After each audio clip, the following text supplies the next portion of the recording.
എല്ലാ സുഹൃത്തുക്കൾക്കും life vision top സ്റ്റാറിലേക്ക് സ്വാഗതം ചെയ്യുന്നു. നാം പ്രതിപക്ഷവും ഭരണപക്ഷവും രണ്ട് കൂട്ടരും കൂടെ ചേർന്നുള്ള കുറച്ച് വ്യക്തികളെ തിരഞ്ഞെടുത്ത് ഓപ്പറേഷൻ സിന്ദൂറിൻ്റെ ഭാഗമായി പുറം രാജ്യങ്ങളിൽ എങ്ങനെ ഓപ്പറേഷൻ സിന്ദൂർ നമുക്ക് തുടക്കം കുറിക്കേണ്ടി വന്ന ആ സാഹചര്യം എങ്ങനെ ഉണ്ടായി, ഏത് രാജ്യം മൂലം, സ്പെഷ്യലി പാകിസ്ഥാൻ മൂലം അതുണ്ടായി, അതിനെ മറ്റുള്ള രാജ്യങ്ങൾക്ക് അതിൻ്റെ വ്യക്തമായ വിവരങ്ങൾ പറഞ്ഞ് മനസ്സിലാക്കാൻ വേണ്ടിയുള്ളൊരു ദൗത്യസംഖ്യമായിരുന്നു നമ്മുടെ ഗവൺമെൻറ് അയച്ചതായി. അതിൽ രണ്ട് പ്രതിപക്ഷത്തിലും ഭരണപക്ഷത്തിലും പ്രഗത്ഭരായ ആൾക്കാരെയാണ് ആ ദൗത്യത്തിനായി അയച്ചത്. അത് അവരുടെ ദൗത്യം വിജയകരമായി പൂർത്തിയാക്കുന്നു എന്നാണ് റിപ്പോർട്ട്. ഇതിൽ പ്രധാനമായി സംഭവിച്ചൊരു കാര്യം, ഈ സഖ്യം പോയത് BJP ഗവൺമെൻറ്റിന് വേണ്ടിയല്ല, ഇന്ത്യക്ക് വേണ്ടിയാണ്.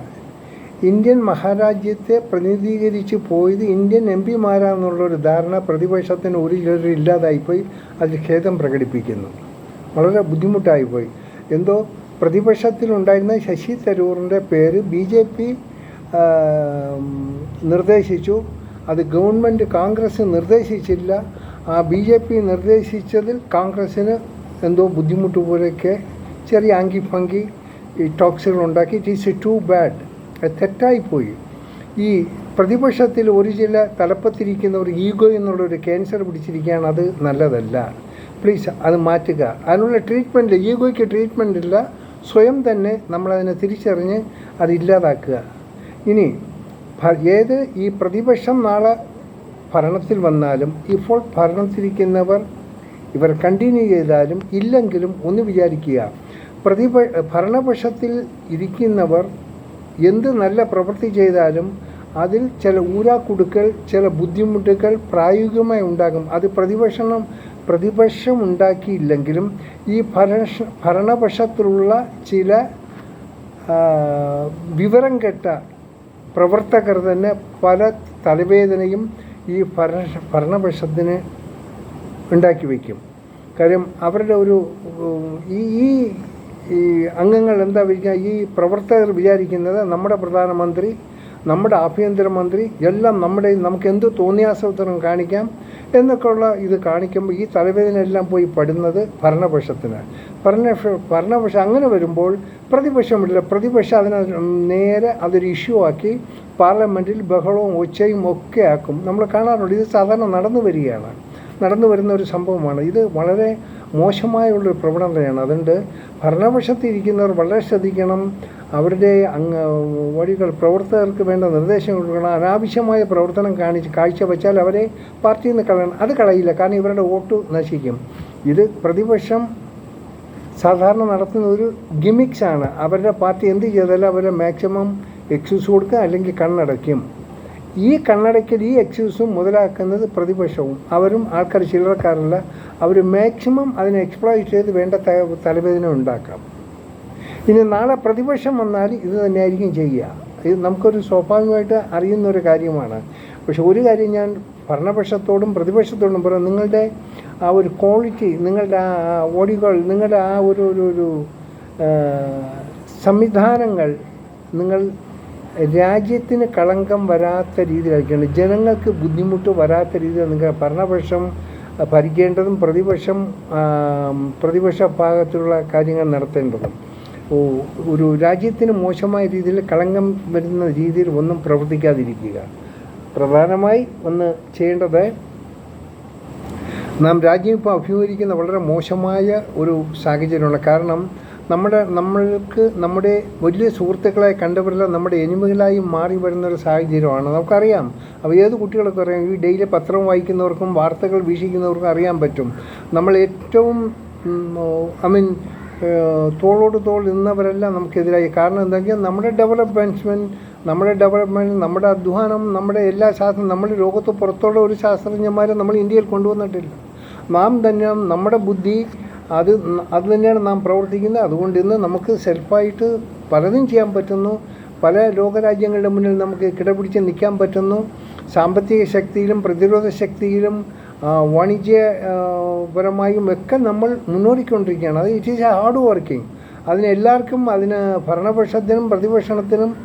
പ്രതിപക്ഷത്തിനും അതിൻ്റേതായ പങ്കുകളുണ്ട്, അതിനുള്ള കാര്യങ്ങളുണ്ട്.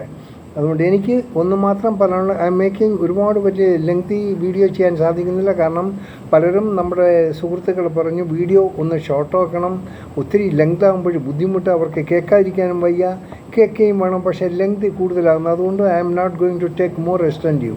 സോ ഒന്ന് എനിക്ക് പറയാനുള്ളത്, ഈ ആൾക്കാരെ അവരുടെ ഫീലിങ്സ് കണക്കാക്കിക്കൊണ്ട് പറയാണ്, ഈ ഓപ്പറേഷൻ സിന്ദൂർ അതുമൂലം നാം ചെയ്യേണ്ടി വന്ന ആക്ഷൻസ് നല്ല രീതിയിൽ തന്നെ ചെയ്തു.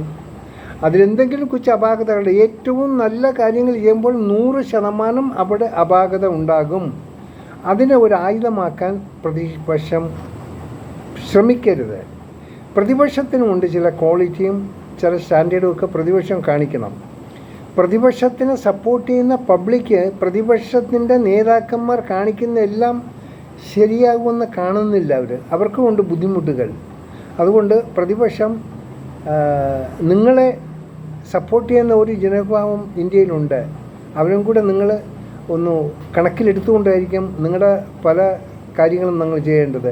ഒരു ശശി തരൂറിനെ ഇപ്പോൾ വലിയൊരു ഇഷ്യൂ ആക്കി മാറ്റിയിരിക്കുകയാണ്. ലെറ്റും ശശി തരൂർ അങ്ങനേതായ കാഴ്ചപ്പാടുണ്ട്. വേറെ ഒരു ഈസ് കംഫർട്ട്, ലെറ്റിംഗ് ഗോ. ഇപ്പോൾ കോൺഗ്രസിൽ കംഫർട്ടാണ്, he will be in the Congress, അല്ലെങ്കിൽ മറ്റൊരു പാർട്ടിയിൽ കംഫർട്ടാണ്, he will be going to the മറ്റൊരു പാർട്ടി. നമ്മൾ ആരും പിടിച്ച് നിർത്തേണ്ട കാര്യമൊന്നുമില്ല. Let him, leave to him. He is a man, he understand the things, he know what to do. അങ്ങനെ അദ്ദേഹം നല്ലത് ചെയ്താൽ അതിന് നല്ലത് കിട്ടും. അത് പോളിസി ഇല്ലാതെ ചെയ്ത് കഴിഞ്ഞാൽ അതിൻ്റെ റിസൾട്ടായിട്ടും കിട്ടും. സോ നമുക്ക് തരൂറിൻ്റെ പേരും പറഞ്ഞ് ഈ പ്രതിപക്ഷത്തിരിക്കുന്ന ഒരുപാട് പേര് സ്വയം ലെറ്റ് ഡൗൺ ചെയ്യാതിരിക്കുക. ഇപ്പം അങ്ങനെയാണ് കണ്ടുകൊണ്ടിരിക്കുന്നത്. ഒന്നും പ്രകോപിക്കേണ്ട. ശശി തരൂർ മാത്രമല്ല കോൺഗ്രസ്സിലൂടെന്ന് കരുതുക. ഇനി ശശി തരൂർ ഉണ്ടെങ്കിലേ BJP ഉണ്ടാവുള്ളൂ എന്നുള്ള അതും ധരിക്കേണ്ട. അത് ഓരോ പാർട്ടിക്കാർ ചിന്തിക്കേണ്ടത്, ഇൻഡിവിജ്വലും ചിന്തിക്കേണ്ടത്. ഓക്കെ. സോ ഒരിക്കൽ കൂടി പറയുന്നു, പ്രതിപക്ഷത്തിനും ഭരണപക്ഷത്തിനും ഒരേ റെസ്പോൺസിബിലിറ്റിയാണ് ഇന്ത്യയിലെ ജനങ്ങളുടെ മേലുള്ളത്. ഇന്ത്യയിലെ ജനങ്ങൾ പ്രതിപക്ഷം വേണം, സ്ട്രോങ് പ്രതിപക്ഷം വേണം, സ്ട്രോങ് ഭരണപക്ഷം വേണം. എങ്കിലേ രാജ്യം പുരോഗമിക്കുകയുള്ളൂ. അതുതന്നെയാണ് ഇപ്പോൾ നടന്നുകൊണ്ടിരിക്കുന്നത്. സോ വി ആർ അപ്രീഷിയേറ്റിംഗ് എല്ലാ പ്രതിപക്ഷ നേതാക്കളും എല്ലാ ഭരണപക്ഷ നേതാക്കൾക്കും നമ്മുടെ അഭിവാദനങ്ങൾ. ഈഗോയിസം ഇല്ലാതെ മുമ്പോട്ട് കൊണ്ടുപോകുക. ഭരണപക്ഷം പ്രത്യേകം ശ്രദ്ധിക്കേണ്ടത്, നിങ്ങളുടെ പ്രവർത്തകരെ ഒന്ന് മാന്യമായി പ്രവർത്തനം നടത്താൻ പറയുക. ഈ പീഡനവും ഇതും ഒക്കെ ഉള്ള നല്ലതല്ല. അത് പ്രതിച്ഛായയെ ബാധിക്കും, നിങ്ങളുടെ പ്രതിച്ഛായ ബാധിക്കും. അത് ബാധിക്കാത്ത രീതിയിൽ അണികളെ ഒന്ന് കൺട്രോൾ ചെയ്യുക. കാണാം വീണ്ടും മറ്റൊരു വീഡിയോയിലൂടെ. ഞാൻ GK തുമ്പക്കാർ. Thank you.